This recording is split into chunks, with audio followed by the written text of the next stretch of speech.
Welcome to our channel. Today we how to enable rollover IRA reporting with Charles Schwab forms, beginner guide step by step clearly.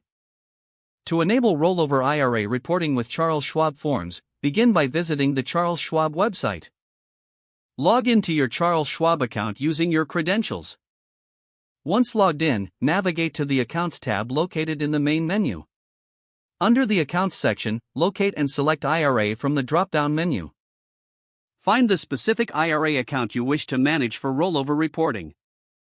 Click on the account to access its details. Look for the Statements and Forms section on the account page. Select the option for Forms to view available forms for your account.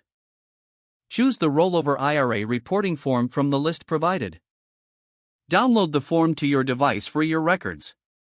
Fill out the form with the necessary details regarding the rollover. Ensure that all information is accurate and complete.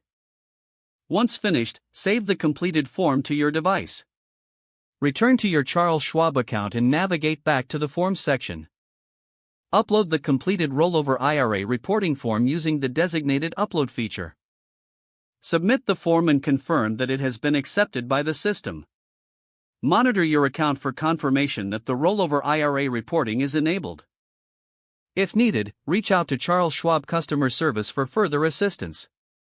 Review any additional resources provided by Schwab for managing your IRA. If the page does not load, refresh the browser or try again in a private or incognito window. Make sure you are using the correct email address, then retype it carefully to avoid small typos.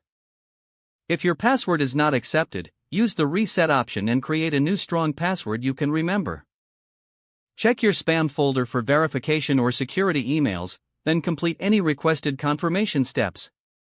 Enable two-factor authentication if available to improve account security and reduce unauthorized access risk. After signing in, review your profile details so your contact information and settings are accurate and current. If you see an error message, note it down and try again after restarting your device and internet connection. Log out when you finish, especially on shared devices, to keep your account and payment information secure. If the page does not load, refresh the browser or try again in a private or incognito window. Don't forget to like this video and subscribe to our channel for more step-by-step tech guides.